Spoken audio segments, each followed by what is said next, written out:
Over the last few weeks, I've been really lucky showing you around Perth's small bars, but I've always felt there was something missing, the classic martini.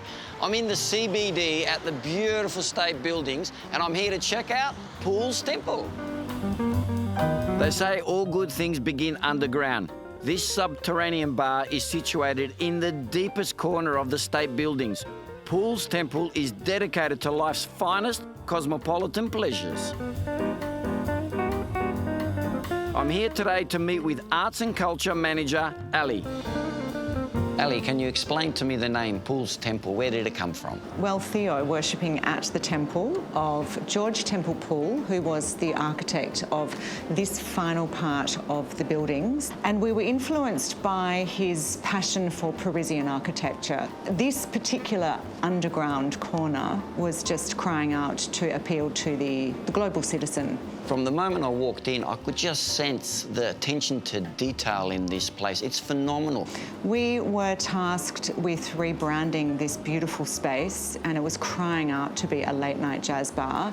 And the attention to detail is what might not be noticed when you first walk in, but it's those tiny touches that actually create a transportable experience. Ali, you mentioned jazz. It must be in this environment, hot jazz, hot smoking jazz. Smoking is absolutely right. We have the most phenomenal gamut of talent in Western Australia. You could be anywhere in the world. And at the moment, I think that's especially important. We need to be able to stop and sit and drink a martini for a little while in Perth.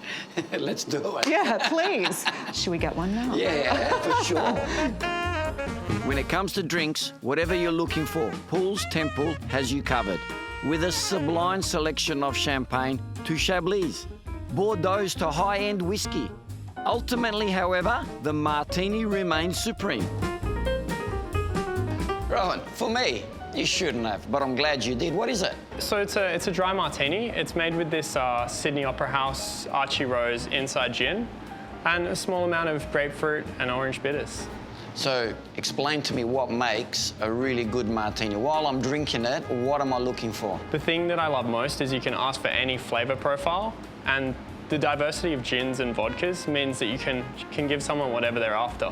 It's one of those drinks where it's, as you're drinking it, it hits the notes and then it keeps going back and doing like somersaults in my mouth. That's right, yeah. There are so many intricate ways in which you can play with that, you know, like me using grapefruit and orange bitters. It's just added really refined characteristics that help accentuate existing characteristics that are part of the gin.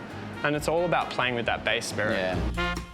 Not to worry if you've worked up an appetite during your time at Paul's Temple. The State Building's executive chef, Kim Brennan, has curated a delicious French menu. And if you're looking for an even deeper exploration, something even more private, check out Temple's Den.